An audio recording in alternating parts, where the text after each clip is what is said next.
Howdy there, folks. You should see me shoot my old-fashioned muzzle-loading rifle.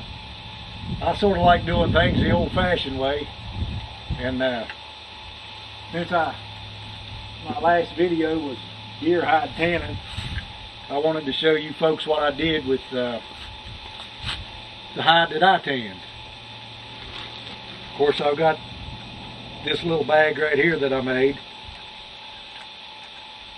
a little while back. This one didn't come out of that same deer hide, but this is just a little tool bag that I keep inside my possibles bag. And that's just a little tool bag that I made out of another deer skin that I keep some of my tools in, and some pre-shots. Out of that deer hide, now I've got a powder horn here that I bought at Fort Boonesboro, Kentucky. I didn't make this, but that's what I carry, keep my powder in. That's a nice little horn. You can buy them for like 16 bucks. So that's what I carry. I made my pouch to keep my other possibilities in that I need. Inside there, out of the deer the deer skin that you saw me do on the video, that's a bullet bag. Inside that, I keep my round balls. 54 caliber is what I'm shooting right there. And that's a bullet bag made out of that skin. Then, inside of here, I've got a strike-alike kit. That's where you build your fire with. It's got a horn button on it. I just take a piece of deer horn and saw it off, drill holes in it, and make a button out of it. But inside that little bag, made from that same deer skin you saw on the video,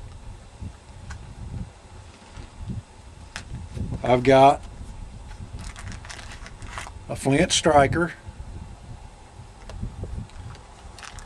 and I've got the supplies, the char cloth and a little bit of jute cord and a piece of flint inside there to make a fire with. So that's called a strike-alike kit, and I've got that in my bag.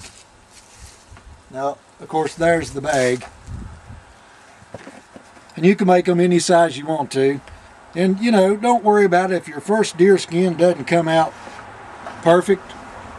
Usually nobody's ever does. That's just a powder measure that I keep inside there to measure my powder with. Up here I have a patch knife.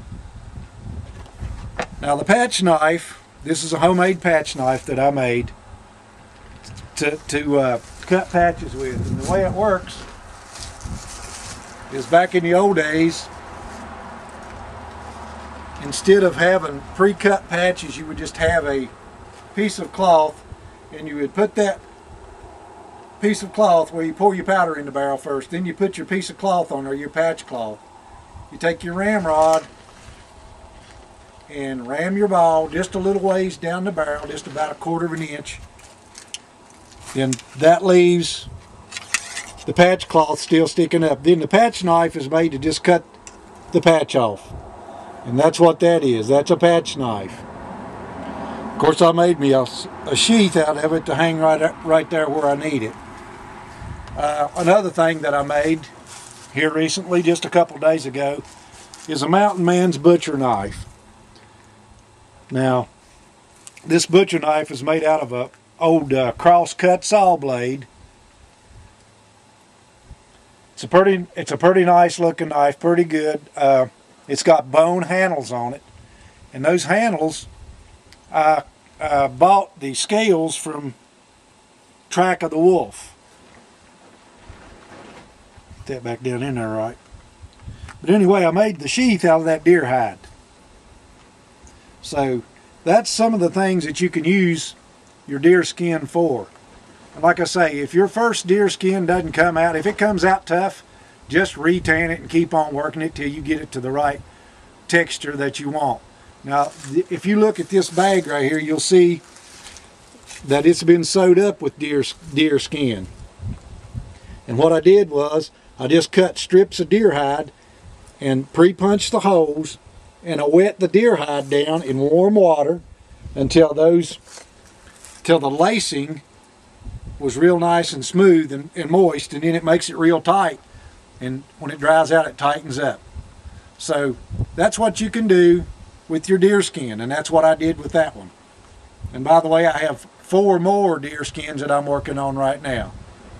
So that's another tip. Guys, have fun from your Bland County Survivorman. Have a nice day.